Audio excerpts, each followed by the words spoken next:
Welcome to part 2 of our retirement money and inflation video series.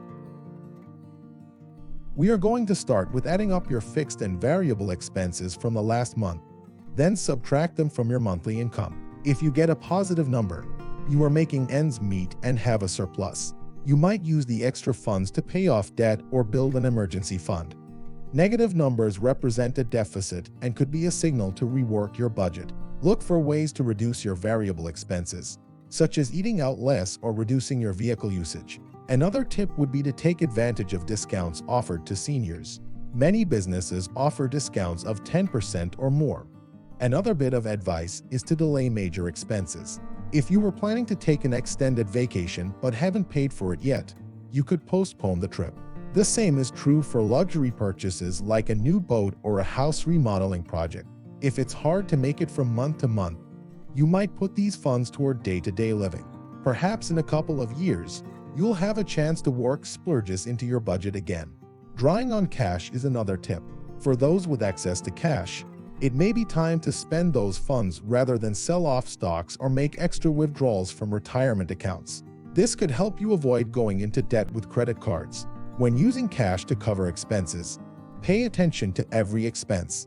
Stretching dollars during an inflationary period could help you get through this uncertain time. Let's take a look at the logistics of relocating. If you own your home and have paid off the mortgage or are close to paying it off, you have accumulated equity in the property. In areas where housing prices are on the rise, you might be able to sell your home and move to an area that is less expensive. Research cities that are known for being affordable places to retire and think about your lifestyle in a new place. Okay, so what is the impact of downsizing? For retirees who want to remain in the same town, a smaller home might help reduce expenses. Look for neighborhoods that cater to retirees or condo communities that are close to supermarkets and services. You could sell your current residence and some of the furniture that won't fit in the new place. Use the proceeds to help cover current expenses or set funds aside for the future in case inflation continues. Take a good look at your portfolio's condition. You may have invested funds in different accounts and products during your working years. Now that you're living off your nest egg, it can be helpful to see how your funds are diversified. If possible, own a well-balanced portfolio to keep assets growing during this inflationary time. Evaluate your risk tolerance to make sure you are comfortable with the allocations.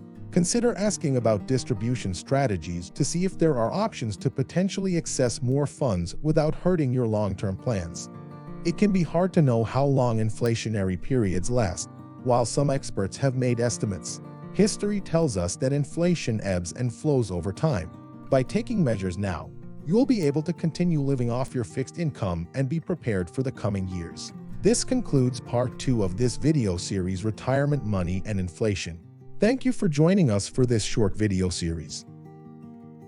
For more information, or to better understand what your retirement plan could look like, take the questionnaire linked in the video description.